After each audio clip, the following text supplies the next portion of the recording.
شکستی هەوڵێکی تری کۆبوونەوەی سەرۆکی پارتی و هاو سەرۆکی یەکێتی.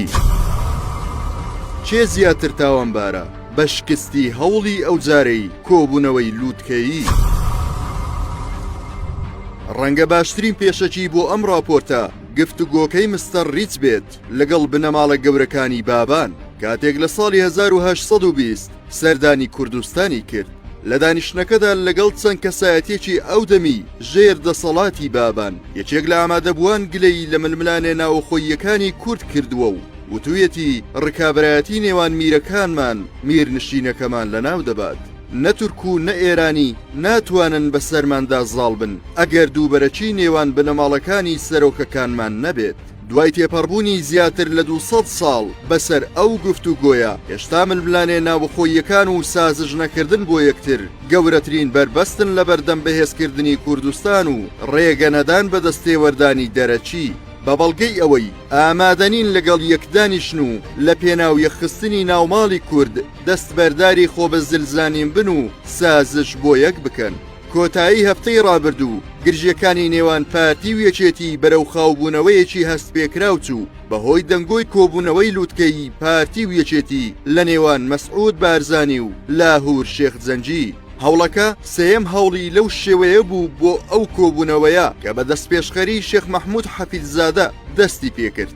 ئەگەرچی بە شێوەی سەرەتایی هەردوو لە ئامادەی خۆیان بۆ کۆبوونەوە پیشاندا، بەڵام نووسینێکی بەرپرسی دۆسیەی پەرلەمان و حکوومەت لە بارگای بارزانی شکستی بەم هەوڵە هێنا. بەوەی بە ناڕاستەوخۆ داوای کرد لاهور شێخ جەنگی داوای لێبوردن بکات لە بەرامبەر ڕووداوەکانی 16 ئۆکتۆبەر. اینجا بارزانی لەگەڵی کۆ دەبێتەوە. لە بەرامبەردا ئەنجومەنی سەرکردایەتی یەکێتی داوای کرد بارزانی لە بەرامبەر ڕووداوەکانی شنگال و ڕیفراندۆم داوای لێبوردن بکات. بەوەش ئەو هەوڵە بە مردووی لەدایک بوو.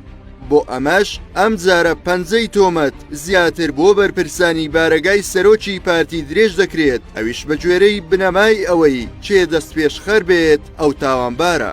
هەروەک شێخ مەحموود حەفیززادەش لە ڕاگەیەندراوێکدا ئاماژەی پێکرد. سەرکردەکانی کورد لە کاتێکدا داوای لێبوردن دەکەنە مەرجی کۆبوونەوە لەگەڵ یەکتری، بەڵام دوای ئەمفال و چیمیەباران بێ ئەوەی سەدام داوای لێبوردن لەگەلی کورد بکات کەچی چوون کۆبوونەوە لەگەڵی و ماتیان کرد و پاشان هاوپەیمانیشیان لەگەڵ بەست بۆ شەڕی ناوخۆ. ئەو ململانێ تۆخە هاوتەری بە لەگەڵ ئەو هەموو سوکایەتیەی تورکیا بەرامبەر سەرکردەکانی کورد و نەخشە و ئاڵا و کوردستان، کەچی کەس پێیان ناڵێت داوای لێبوردن بکەن بەهۆی ئەو هەموو سوکایەتیە بەگەلی کورد. بەڵکو بەیانی ئەگەر بەرپرسێکی پلە نزمیشیان داوای کۆبوونەوە لە سەرۆکەکان بکەن بەو پەڕی شانازی و خۆ بەکەم زانیەوە قبوڵی دەکەن.